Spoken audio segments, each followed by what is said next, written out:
Right, okay, I consider this a public service broadcast. Do not bother watching the Munsters on Netflix. Oh dear, oh dear, oh dear. Well, I'll tell you what, unless you're one of those that like watching car crashes on the motorway, if you're one of the rubberneckers, and you probably will find this film so called hypnotic.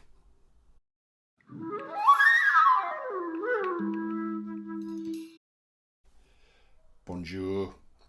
Oh dear. Well, here we go. I know I've said oh dear a lot of times. How films like this ever get made is a complete mystery to me. I need to start writing some. I need to start writing some, or start writing for Dismal Minus, because how these travesties of films get made from a decent idea. The Munsters, good comedy, went down well in the 60s, wholesome family entertainment, and it was quite a good little romp along. You know, if you're not if I'm not going to kind of go all the way through it and give you all the history of the Munsters, if you haven't heard about, you know, similar thing to Adam's Family, but a bit more family friendly. And the idea of this story of when Herman, who's the Frankenstein looking geezer, meets Lilith, who is the kind of vampiric Bride of Frankenstein, whatever you want to call it, looking woman, how they both met is a good idea. Rob Zombie has directed some hardcore, full-on horror films, and they are hardcore. And I enjoyed a few, Devil's Rejects and the follow-up to that, and what was it, House of a Thousand Dead Corpses, or whatever it is. He always has these leery films, and he's kind of like this grindhouse directing style, and I have enjoyed them. But this, a comedy. So you take that guy, and he doesn't want to make a horror film, he wants to make a comedy, but you let him write and direct it. He's never done a comedy before. His horror films are very niche, and you let him write a comedy. And it's about, that film is about as near to a comedy as I am to Brad Pitt. And they use this primary colour palette in it. So all you get is red, green, purple. Now this may be, I suspect, because it might look better in black and white. Why not just make it in black and white? I mean, we can take it, the odd thing in black and white. I mean, Better Call Saul, almost the entire last series was done in a monochrome style for a reason. And it was so unnecessary to do this in monochrome, but it doesn't matter what colours they would have done it. I mean, it was glaring, it hurt, it was hurting my eyes in the end. It's like a film you have to, and it would work for a while, or if you were doing flashback scenes, but nothing works in this.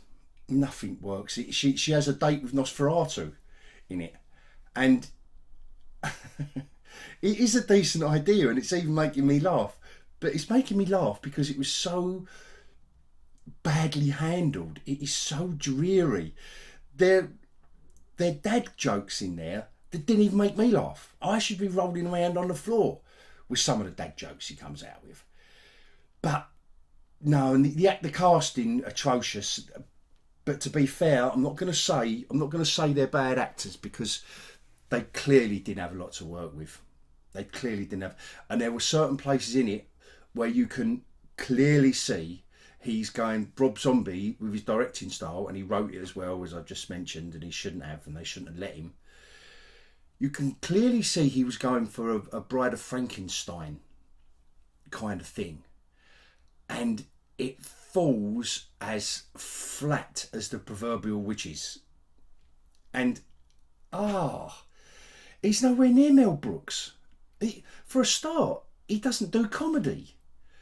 This film, if you want to, if the rights for Munsters are up, and Universal, I know that was done by Universal 414, and I think they tend to do all the left field stuff, you know, they tend to do the lower budget stuff. Well, this looked like it had a lower budget. Certainly they achieved that, because it looks like they made it for about 100 quid.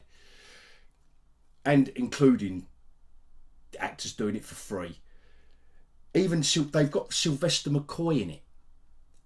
Now that is an actor that can do weird and wonderful and mad and wacky. He can do as wacky as you want.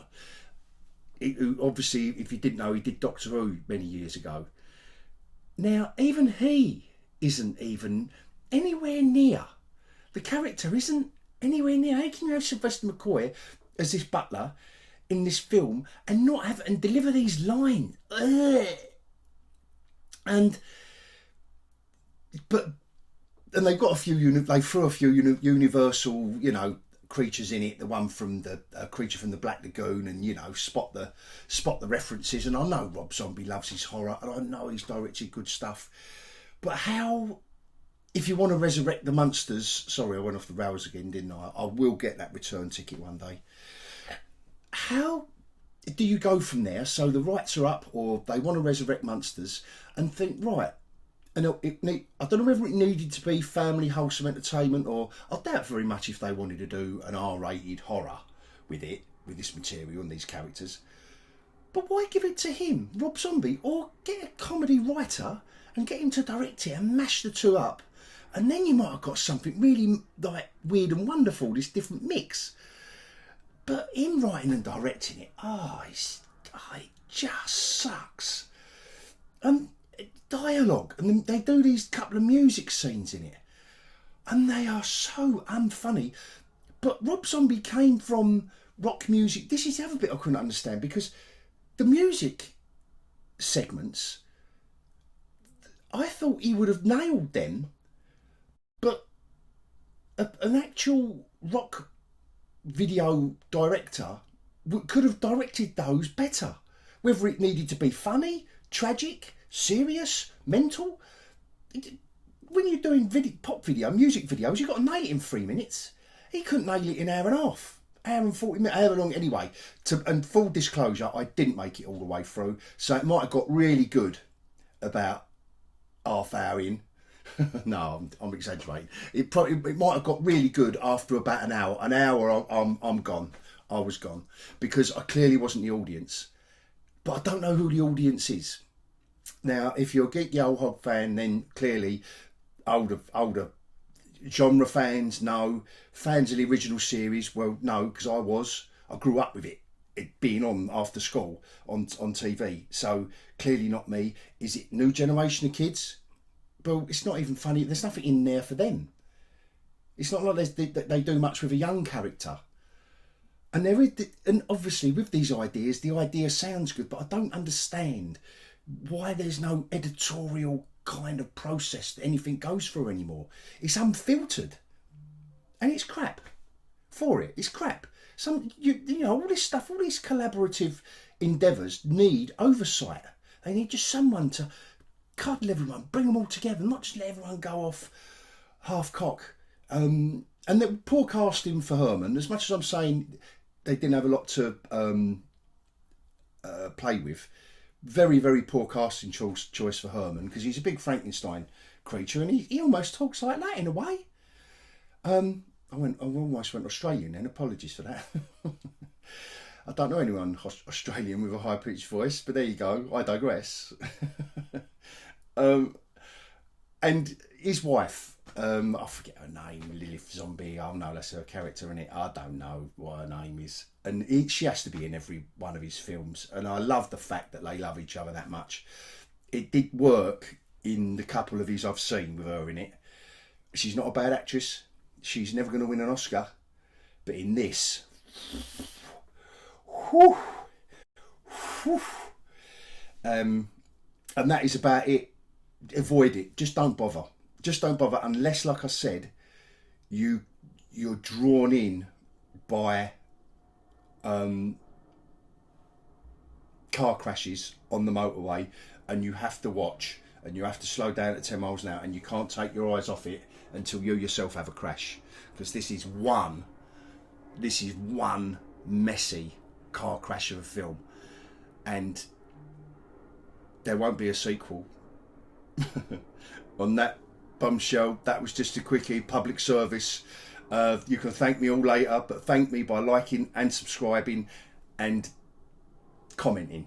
See, please let me know if you agree or let me know if you disagree. Even better. And let's get into it. It is only a film. I didn't like it. The world ain't going to end. So, like, subscribe, comment, please. And I'll bid you adios.